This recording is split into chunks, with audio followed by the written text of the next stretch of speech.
Day number 8 as my guild progresses further into floor 4.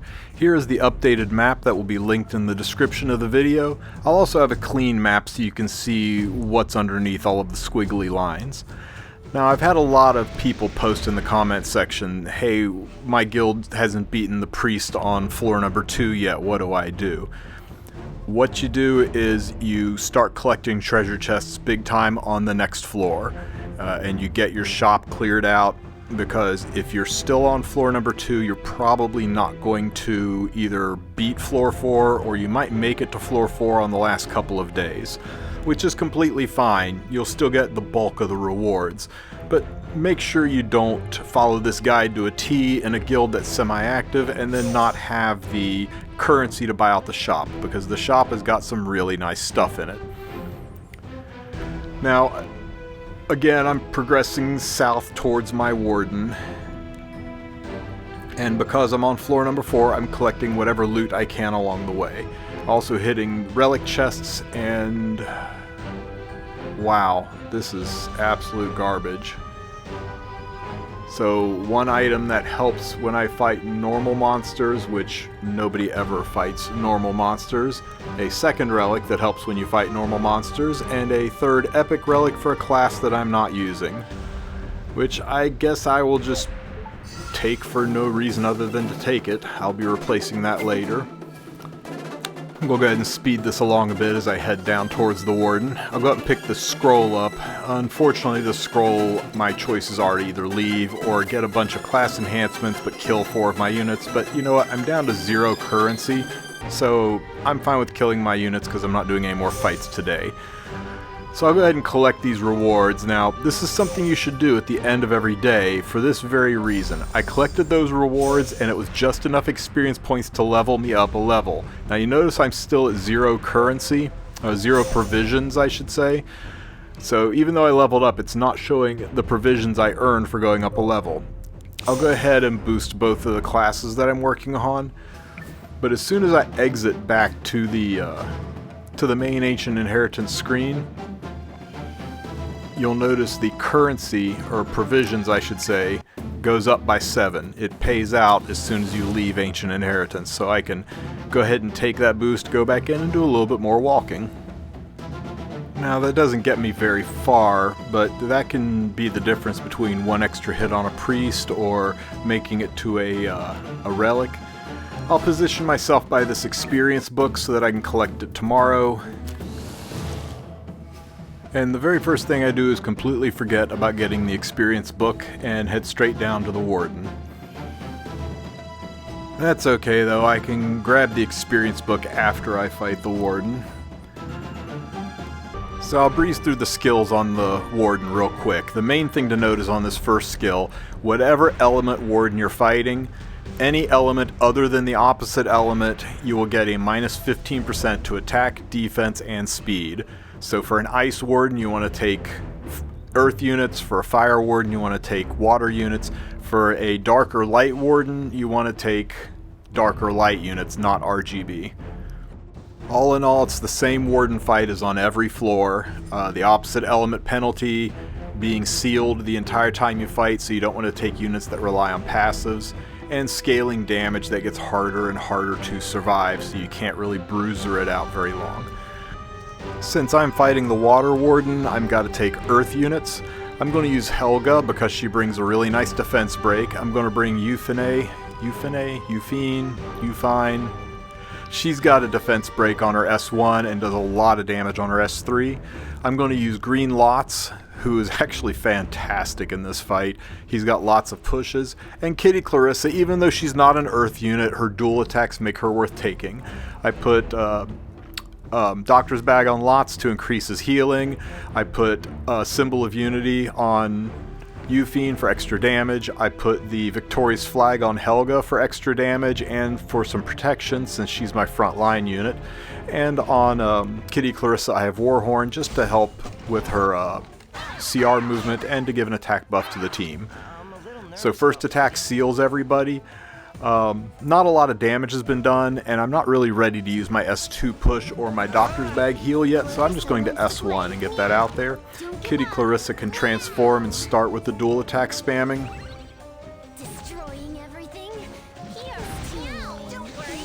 And I didn't get the defense break, unfortunately, from Euphine. Hopefully Helga can land me a defense break.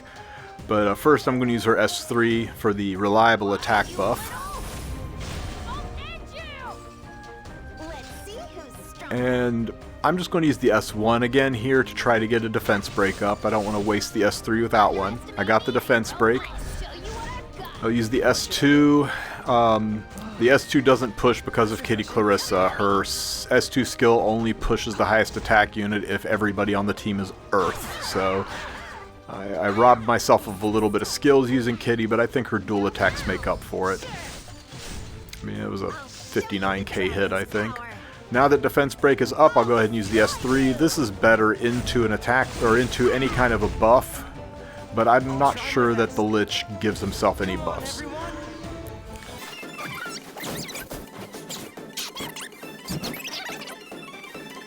So that's the entirety of this team. Just dual attacks, healing, and CR pushing with lots to try to maintain a good damage output. So support, healing, and 2 DPSs. Ideally, you want both of them to have defense breaks.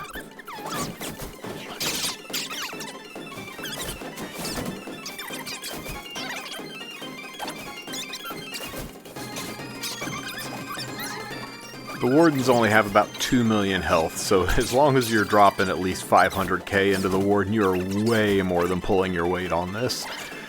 This team did pretty good. It ended about 1.3 million, which is way more than I expected, to be honest. Sorry, 1.1 million. Still did more than half of the Lich's damage in one run.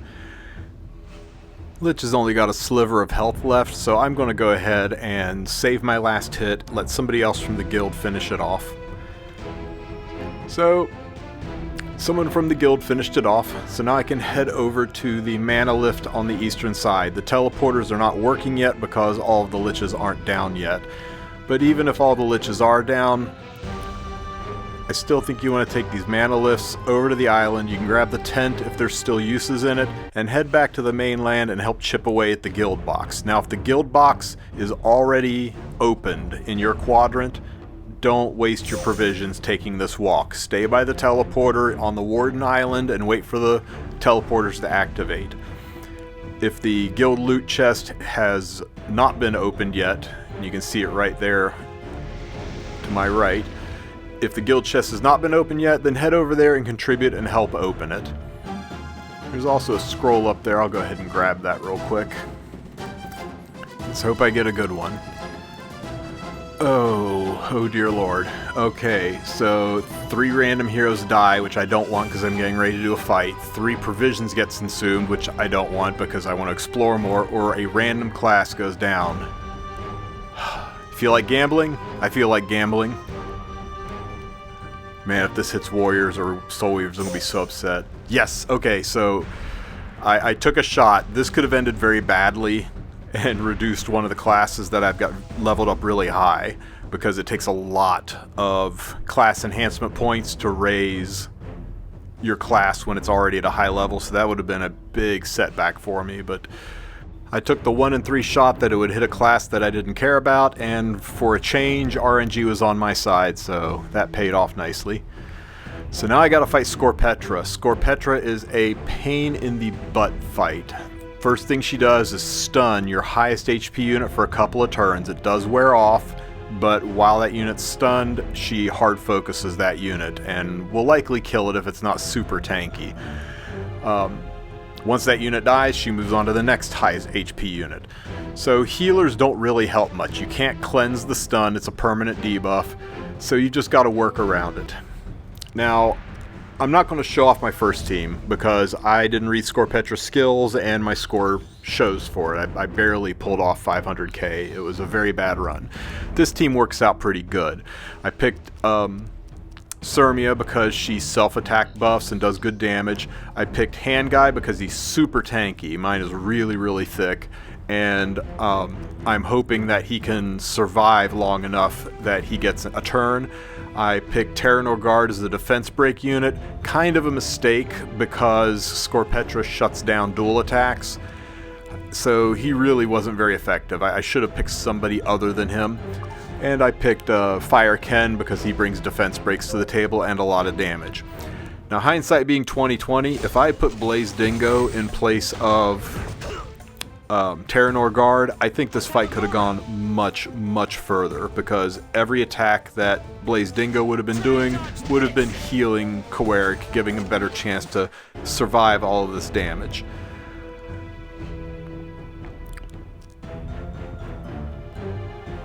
But even with Terranor Guard not being able to dual attack, and it's not that passives are shut down or anything, it's just extra attacks are completely shut down. If you take Conqueror Lilias, she won't dual attack with anybody. If you take Kitty Clarissa, she'll do her S1 and won't dual attack with anybody. So don't try to dual attack cheese this. Just take two really good DPS units and 2 healers, or 3 DPS units and a super tanky self-healer. Like, you can put Apocalypse Ravi up front, and all the hits that Scorpetra is dropping will heal Apocalypse Ravi, and then when Apocalypse Ravi gets to take turns, she'll self-heal herself.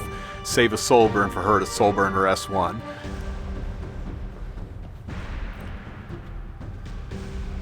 Apocalypse Ravi up front, or a secondary healer healing your team, can do an incredible amount of damage to Scorpetra. Here is a team that a member of Veritas showed me, where using level 13 warriors and level 11 rangers, he almost soloed the entire boss. So experiment around and find the best team that works for you. I think this team could have gotten a lot further with somebody other than Terranor Guard in that bottom spot, but it still pulled out about 750, 800k damage, which is good enough for me. So I just gotta wait for the team to kill off Scorpetra. She only has a sliver of health left. And a few hours later, Scorpetra was dead, revealing the guild treasure chest. Now nobody else needs to come down here. They can wait by the teleporter on Warden Island, while the rest of us go up and wait by the teleporter near the guild chest. And that is that. I have 23 provisions left, and nothing to really do with them, so I'm going to save them for tomorrow so that I can use them to further reach into the central island. I will, again, I'll post the maps of this floor in the description of the video, both the one with the pathing and the one without the pathing, so you can clearly see where the loot is. I'll continue to try to update these maps as we explore deeper. If you see things that are not on the map, send them to me in Discord if you've got my DM. Last thing, just like before, I'm going to collect all the loot just on the outside chance it pushes me up a level. And it didn't this time, but was still worth doing. Looks like we have 2 more wardens to kill and the teleportals will be active. Then we can all converge on the central island and take out the priest, which I assume will be in tomorrow's video. I hope you enjoyed this video. If you did, toss it a like and a subscribe, and have a great rest of your week.